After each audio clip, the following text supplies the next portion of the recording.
South Asia Committee of the International Law Section presents the Global Lawyers Summit in association with CNBC TV 18.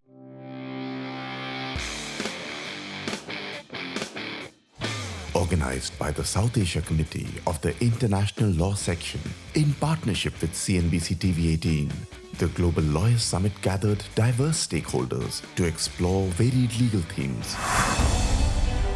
A crucial dialogue unfolded where experts focused on the aspects of financial cross-border dynamics and investment in India, which began with a special address by Siva Subramanian Raman, the Chairman and Managing Director of SIDBI. Over an 8-year period, starting somewhere in 2016, we've handled 10,000 crores of funding that was given by the Government of India to SIDBI. And the process which therefore unfolded is something that all of you may be reading in whichever business paper that you're looking at. Maybe you don't read papers, but whatever screen you look at. So it's really about those startups and those investors or the funds that you keep reading about. Many of those funds, being AIFs, have received some contribution from SIDBI, and therefore it is an LP. So we have given money to about 110 AIFs. We have committed little over 10,500 crores. What have the AIFs done? So the contract between SIDBI and the AIFs was, if we give you 100 rupees, you will get 200 rupees and put that 200 into startups. So this is really, if you feel like clapping, you can actually applaud the leap of faith that Government of India has actually taken. Avnish, I wanted to maybe kick off with you, if I may. Funding winter is kind of spread to the PE industry in some respects and caused a bit of a cold there. So can you maybe just kick us off by explaining, what's happening at a global context? I think about the funding winter or the private equity industry in sort of two elements. We've got the fuel for us, which is the money, and then we've got opportunities, which is the investments. I think on the fuel side, because there's been a significant slowdown in exits by large private equity funds, which itself has been led by the high interest costs and the lack of leverage available. There has been a significant slowdown because our funders are effectively large pension funds, endowment funds in the Western markets, and they have actually got less money back, not just from private equity, but also in other avenues as interest rates have been continued to rise. On the investing side, again, because of the high cost of leverage, the markets have seen very slow activity. But again, I think 2024 has started off reasonably a lot more robustly. Again, there are pockets of a lot more proactive activity. So I would say 2024 is a year of recovery, both for funding as well as for deployment of capital. Shantanu, do you want to weigh in on that? Yeah, sure. So I think on the fundraising side, the one thing I'd note is, although the picture has looked quite bleak across the board, there have been, as Avnish was saying, some bright spots. So things like the PE buyout sector has had a record year of fundraising last year. Again, concentrated around the big players, but it's been a lot of capital flowing in there. And then the other area which has been particularly promising is the secondaries funds, which last year raised twice as much as they raised the year before. And the secondaries fund, for those of you new to this industry, is a fund which is set up specifically to buy interests held by investors in existing funds. So rather than selling the assets of the existing fund, you buy the interests in the fund itself. So it's an alternative means of providing liquidity to investors in some of these funds. So that's been another area of great promise. Andrew, from a global standpoint, anything you want to round up with? But I think one thing, that we have seen is a lot of investors who historically have been putting money into China are obviously now parking that money elsewhere. And I think that India is obviously a great beneficiary of that. Just one tidbit I might share that I thought was rather interesting is there was an article, I think, in the FT a few weeks ago. It was about PAG, which is a fund which has historically been heavily invested in China. And a lot of their US LPs want to get out of China, relatively early. So I think it was ADIC or one of the Abu Dhabi funds was basically offering to buy these interests early because they were happy to sort of stay in China. But just to sort of highlight, there is, I think, a I guess, a different allocation within Asia, which is moving money away from China into other places, and again, India being one of them. Ashley, can I, maybe bring you into this conversation from an India standpoint, as someone who's deploying capital actively? How do you see the scene? Historically, when capital was coming into India, I know 20 years ago the conversation used to be with investors, it's either India or China, or at some point it was India versus rest of BRICS. I think today that conversation has moved on, right?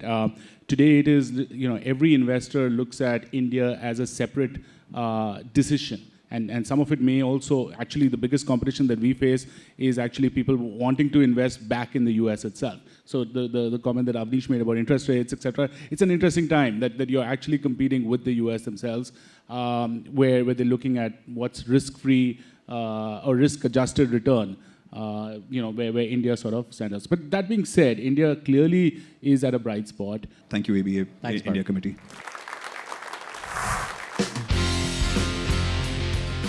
Yet another panel took center stage, highlighting the crucial theme of anti-bribery and anti-corruption.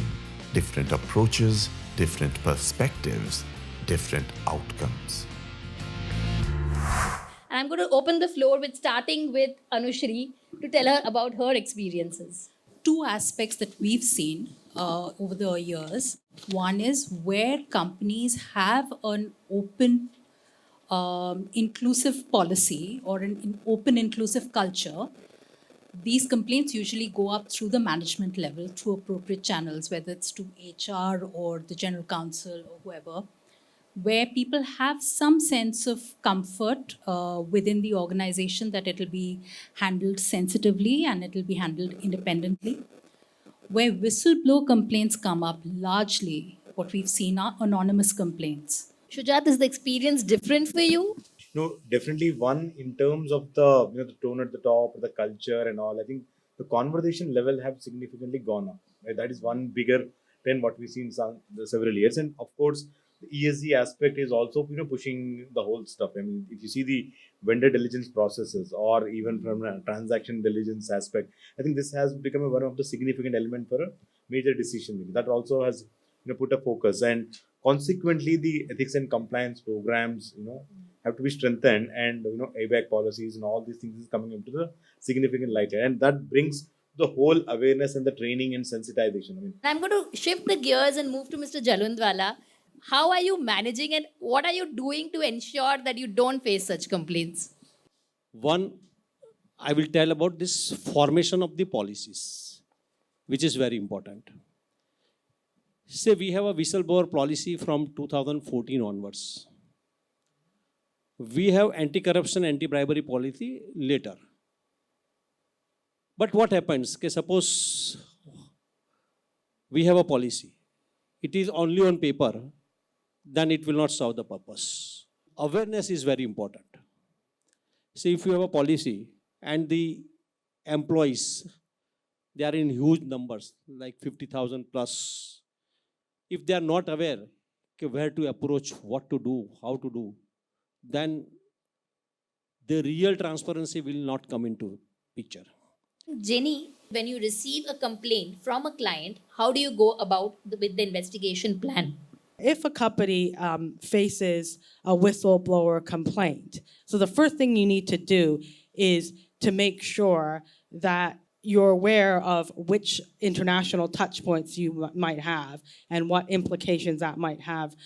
You also need to make sure, because a lot of these jurisdictions from around the world, not only do they have legislation tackling prevention of bribery and corruption, but there's also whistleblower protection programs that are very strong and that could lead to substantial fines. So you need to make sure that you have mechanisms in place to prevent retaliation, to prevent anonymity of witnesses, and so forth.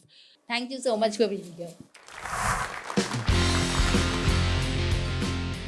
A key discussion focused on the topic of public M&A, where experts shared their thoughtful insights and perspectives on the subject. Chintan, may I open it out to you on your preliminary thoughts on this? One is that if you look at Indian corporate sector, apart from PSU, most of the large corporates, or most 60-70% of the corporates are family businesses, right? They are owned, controlled by family, right? Or even after that, if you look at the next one is the first generation entrepreneur. For them, they derive their identity from the businesses they have built. However, the next generation, the second generation, millennials, they are very different. They don't mind quickly flipping the business, quickly kind of turning it around, and they are not so attached to it, right? So I think that's increasing, and you'll see that new generation entrepreneurs are now going for so many IPOs. I think that trend is going to increase. Anubhav, your views, please. India still has a very strong economy, almost and a very stable government. The indices are all reading positive. So obviously the trends of M&A are going to be we will see more investments into the country as well. And last year, if you see the inbound investments, the focus has been from countries like US and Germany and Netherlands, and that is not surprising because India focused on technology and energy and TMT sectors, and that kind of increased the investment into the country. Richa, your turn to provide us your overall views. We've seen India in the last decade or so globally placing itself in a position which we have never seen India before in. So there is a lot of confidence and a lot of positive energy around India as a space. FDI was happening even before, but now we see investors not even just coming here, but they're coming here strategically to stay and invest and be engaged in the business. Stock exchange is growing. In the last decade, we have seen the NSE and the BSE crossing all the earlier barriers. So the public per se has a lot of confidence in the stock exchange. So everything together, I think there are all positive and encouraging factors which are showing that the trend is going to be very positive. Indranil, your thoughts, please. So there's a need for a generational change, a succession case for many of these businesses, and we are seeing a lot of opportunity in that space. Into 2023, the deal volume in and around this region has been quite muted because of macroeconomic conditions, the interest rates and inflation, which are all sort of topping out and they're coming back to normal. And we act a lot for financial sponsors, private equity funds, and there's a lot of dry powders. We're expecting a lot of activity in 2024. Whatever we experience here in the region, India sort of is a very bright spot because everyone now, the capital that was sort of parked by investors in China is looking for a new home, and top of that list is India. South Asia Committee of the International Law Section presents the Global Lawyers Summit in association with CNBC TV 18. The South Asia Committee of the International Law Section hosted the Global Lawyers Summit in partnership with CNBC TV 18, providing a platform for ideas and unrivaled networking opportunities for delegates and speakers attending the two-day summit. The event witnessed yet another engaging panel focusing on the various facets of competition law in digital markets. Commencing with a special address by Ravneet Kaur, Chairperson of the Competition Commission of India, followed by a pivotal discussion by a distinguished panel of experts on the subject. Whenever we talk about the vision of any organization, we have to understand it is very intricately aligned with the market realities, what is happening on the economic front, and also the aspirations of the stakeholders. So when we look at CCI, we see CCI in a framework where the country is moving towards the goal of Viksit Bharat. That is a developed nation in the year 2047. Now, talking about what we have achieved so far at CCI, I'll come to that. We firstly began our journey about 15 years ago. We finished 15 years on 20th of May this year. So CCI has come a long way. And in these years, it has made a name for itself. People have stood up and taken notice of the way the organization has been run and the interventions which it has made in the market, which have all been commendable. Now, where we are going to move in the immediate future is something which I would like to talk about. One is the intention that we're going to review all our regulations. And let me mention that we're going to go through a process of public consultation, because that's where the commitment of the CCI is that we would look at a regime which is transparent, which is objective, and which also takes into consideration the concerns of various stakeholders. So we are going to be starting that process very soon. First question I have is for Ms. Malik.